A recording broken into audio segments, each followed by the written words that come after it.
poucas palavras.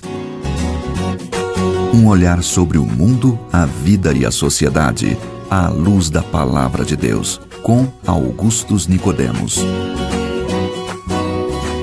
Olá, estamos aqui de volta em mais um programa Em Poucas Palavras. Pela graça do bom Deus, seguimos adiante com mais uma edição deste programa, que é da Primeira Igreja Presbiteriana de Goiânia, que se reúne domingo às 9 da manhã, né? Começa com culto, depois escola dominical, aqui como nós chamamos, que é basicamente uma escola de aprendizado mais profundo das Escrituras Sagradas, com professores preparados, aulas bem organizadas, e ali os alunos podem aprender sobre diversas questões da Palavra de Deus, perguntando, tirando suas dúvidas.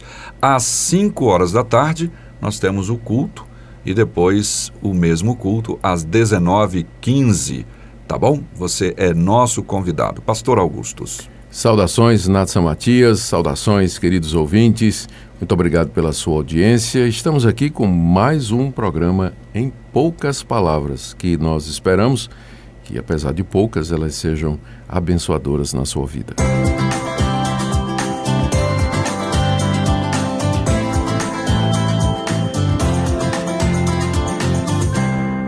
Vamos então à pergunta do programa de hoje, que tem a ver com a relação ao rigor contra a incredulidade, e a pergunta é da Nena Rocha. Voltamos logo a seguir.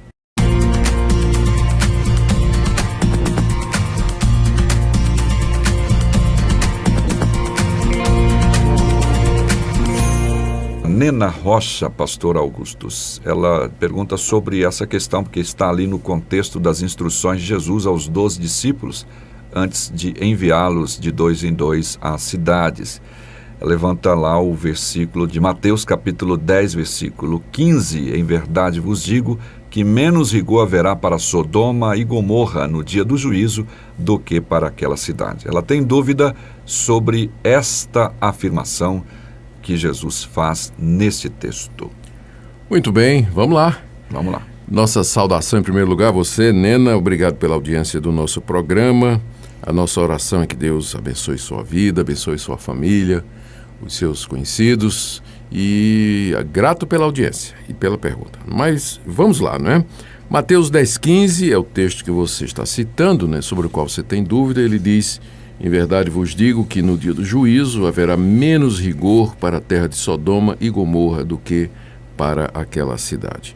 Para a gente entender o que Jesus está dizendo aqui, não é? E também poder responder a sua pergunta, por que Jesus parece ter tratado com mais rigor a incredulidade do que o pecado de Sodoma e Gomorra, então nós vamos começar lembrando da história de Sodoma e Gomorra, que está por detrás dessa afirmação de Jesus. Eram duas cidades do Antigo Oriente que receberam um dia a visita de Ló, sobrinho de Abraão. Essas cidades faziam parte da terra que havia sido prometida por Deus a Abraão. E houve um momento em que Abraão, morando ali, ainda sem ter a posse, né? Só herdeiro da promessa, mas sem ter a posse da terra ainda, e o seu sobrinho Ló com ele, os rebanhos dos dois cresceram muito, né? Prosperaram, e estava difícil ficar junto.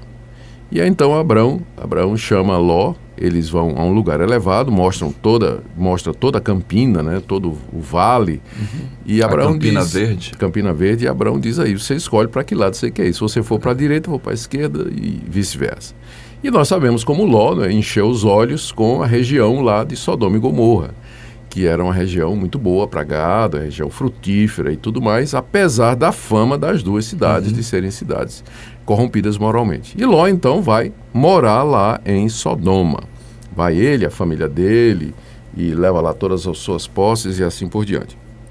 Acontece que Sodoma era uma cidade extremamente ímpia. Os seus habitantes, pagãos, não somente se davam à idolatria, como todas as demais cidades, mas eles eram praticantes da sodomia, que é o homossexualismo, e a prática da imoralidade nessa área também. O nome da cidade acabou dando nome à sodomia, não é? Que significa exatamente a cópula ou a relação sexual de homem com homem, não é? Sodomita é quem pratica esse tipo de relação sexual homem com homem. Então, a cidade era famosa por esse tipo de coisa. Não é que não havia em outras cidades, né? Porque esse tipo de coisa sempre existiu. Mas que Sodoma era conhecida por ser um centro disso, né? Era conhecida por isso. Bom, e Ló foi morar lá. Passou o tempo e Deus, então, chegou, vou usar o termo, né, que a própria Bíblia usa, né, com outras palavras, mas chegou o tempo que Deus disse, basta. Chega, o texto bíblico diz assim que a iniquidade de Sodoma subiu até Deus. Então, preencheu a medida dos pecados, vamos dizer assim, não é? E Deus, então, a paciência de Deus com aquilo ali se esgotou. E Deus, então, mandou 3 anjos para destruir Sodoma e Gomorra. E um dos anjos era o próprio Deus, em figura humana, não é? E eles se encontraram com Abraão e disseram, nós vamos destruir a cidade. E Abraão sabia que o seu sobrinho estava lá naquele lugar. não é? E Abraão começa a interceder pela cidade. Mas, Senhor, tu és justo, tu és o juiz de toda a terra, e se tiver 50 justos lá? Aí Deus diz, se tiver 50 justos, eu não vou destruir. E a conta vai descendo, né? 30, 20, 10, em 10... O próprio Abraão já para, né? Rapaz, não é possível que não tem isso. Não tem. E aí, então, os anjos descem para destruir. O anjo do Senhor, que era o próprio Senhor, fica com Abraão, não é onde ele estava, e os outros 2 descem para destruir Sodoma e Gomorra, mas eles vão primeiro tentar tirar Ló de lá, não é? E os anjos chegam na cidade, vão na casa de Ló. E Ló os recebe muito bem. Mas aí não deu outra, né? Os moradores da cidade, sabendo que tinha chegado 2 homens estrangeiros lá, né, resolveram fazer com eles o que eles sempre faziam com os homens que chegavam lá, estuprar, né? Isso. E violentar esses homens. E aí bateram na porta de Ló para tirar os homens e levá-los para a praça pública e humilhá-los sexualmente lá, não é? E Ló até chega a oferecer as filhas, né, no lugar dos homens, segundo o costume oriental, de que o visitante, o estrangeiro, era inviolável, né? Era sagrado. Exato. Mas os homens insistem mesmo, eles querem pegar os anjos, que eles não sabiam que eram anjos, né? E finalmente, quando os anjos estão vendo que a situação é mesmo de corrupção, então eles batem uma cegueira nos olhos dos moradores e diz a Ló, pega a tua família e vamos embora, porque nós vamos destruir. É verdade mesmo, essa cidade é corrompida, não tem jeito, nós vamos destruir essa cidade. E aí então a gente conhece o episódio de que eles pegam Ló estava se demorando e tudo, pega Ló, a mulher e as 2 filhas e saem, né? E na saída a mulher de Ló olha para trás, como que diz, que pena, estou deixando isso aqui, e ela é transformada numa estátua de sal, não é? Porque o coração dela estava realmente na cidade. E aí então Deus faz cair fogo do céu sobre Sodoma e Gomorra, que era uma cidade vizinha que vivia na mesma prática. E diz mais adiante, nós vamos perceber por outras informações bíblicas, que o fogo pegou também em outras cidades daquela região, porque era a região toda que estava contaminada. Sodoma era só... a sombra de Sodoma, Sodoma era só, exatamente, aquela mais destacada e mais importante. Então, a destruição de Sodoma e Gomorra, na Bíblia, funciona como o exemplo do juízo de Deus sobre os imorais, sobre os corruptos, sobre os que praticam a prostituição e particularmente aqueles que se envolvem na prática homossexual. Isso é dito no Novo Testamento, na 1 Coríntios capítulo 6, quando fala sobre os sodomitas, é mencionado por Paulo na 1 Timóteo capítulo 1, quando ele fala a respeito também de para quem a lei foi dada, ele fala lá dos sodomitas, e também lá no livro de Judas, quando Judas menciona Sodoma e Gomorra, cuja destruição foi colocada como exemplo do fogo eterno que haverá de consumir aqueles que provocam a Deus. Então, esse é o contexto, né? Aí o que é que acontece? Jesus aparece na Palestina pregando o Evangelho. Ele vai para as cidades daquela região, próximas, né? Onde antigamente Sodoma e Gomorra deveriam ter existido. Aquela região de Tiro, Sidom, por ali. E ele começa a anunciar o Evangelho, coisa que não foi feita em Sodoma, né? Não foi feita em Sodoma nem em Gomorra. Jesus começa a anunciar o Evangelho. É chegado o reino de Deus, o reino dos céus está próximo, se arrependam, eis aqui o Messias, eu sou maior do que Moisés, sou maior do que Abraão, creio em mim para perdão de pecado. Jesus começa a chamar aquele povo de Tiro, Sidom, Cafarnaum, que ficava na Galileia, no extremo norte ali da Palestina. Jesus anuncia ali também o Evangelho. Mas o que é que acontece? Estas cidades, elas não se convertem.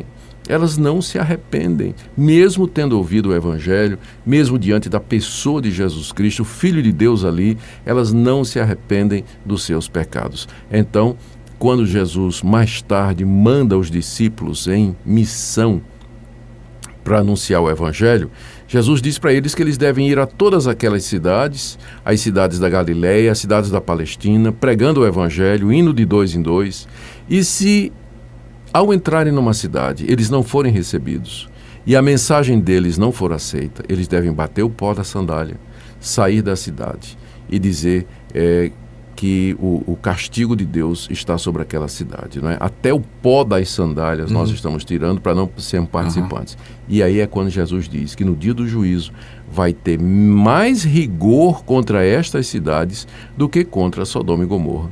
Então a razão é óbvia. É porque Sodoma e Gomorra eram cidades corrompidas, mas elas não ouviram o Evangelho. Elas não viram os sinais, não viram os prodígios, não viram os milagres que Jesus realizou naquelas outras cidades, que tiveram tudo isso. Cafarnaum, Tiro, Sidom, em todas essas cidades Jesus pregou, anunciou o Evangelho, fez sinais e prodígios e o povo não se converteu. Então Deus vai ser mais rigoroso com quem mais teve. Então a quem muito se dá, muito também se pede. Então Sodoma e Gomorra eram cidades depravadas, mas elas não tiveram a luz e o conhecimento que as cidades na época de Jesus tiveram. Então aqui você tem aquele princípio de que Deus no dia do juízo vai julgar de acordo com a luz que a pessoa teve. Sim. Então a quem muito foi dado, muito será pedido. Aquelas cidades, Cafarnaum, Tiro, Sidom e outras cidades da região onde Jesus ministrou durante o seu tempo aqui entre nós, elas serão cobradas com muito mais severidade, porque o Filho de Deus esteve entre elas, anunciou o Evangelho, fez todas aquelas maravilhas e elas não creram. Jesus chega mesmo a dizer que se em Sodoma e Gomorra tivessem sido feitos os sinais e prodígios que foram feitos naquelas outras cidades, elas teriam se arrependido no pó e na cinza. Já pensou nisso? Pensando em Nínive, por exemplo, né? Exatamente. Nínive é uma cidade pagã, muito semelhante aos costumes da cidade de Sodoma. Quando recebeu o Evangelho através da pregação de Jonas, porque Jonas anunciou o arrependimento, não é? Mas na pregação da destruição de Nínive estava implícito que o arrependimento haveria de salvar a cidade, de cessar a cidade, não é? Então a cidade toda se converteu. Então os ninivitas se levantarão no juízo, não é? Exatamente. E condenarão aquelas cidades da Palestina onde Jesus pregou, fez sinais e prodígios e onde não houve conversão nenhuma. Meio que podemos dizer icônico, né? Porque a questão do sodomismo, da homossexualidade, da depravação nesses termos, a pessoa se arrependendo, há perdão, mas rejeitar o Evangelho... Sim. Aí não, você está rejeitando a única coisa que pode lhe salvar e não há mais. Por isso que Pedro diz, para onde iremos nós, né? Tu tens as palavras de vida eterna. Pois é, muito bem colocado esse contexto, dá para a gente fazer esse paralelo aí, como foi feito. Nena, obrigado então pela sua pergunta, que deu oportunidade de explanar um pouco mais sobre essa história tão, muitas vezes, não compreendida, né? E às vezes muitas pessoas que escutam talvez nem sabiam dessa história relatada na Bíblia e como ela é importante no contexto das palavras de Jesus. Obrigado mesmo pela sua pergunta, que foi muito útil. Obrigado, pastor, pela resposta. Sim, Nádia Matias, graças a Deus por tudo. Obrigado, Nena. Um grande abraço para você e para os ouvintes. Até o próximo programa. Em poucas palavras, um olhar sobre o mundo, a vida e a sociedade, à luz da Palavra de Deus. Apresentação, Nádia Matias. Comentário, Augustus Nicodemos. Um programa da Primeira Igreja Presbiteriana de Goiânia, Rua 68, esquina com 71, Centro. Visite o nosso site www.pipg.org. Apoio, Seminário Presbiteriano Brasil Central, Goiânia.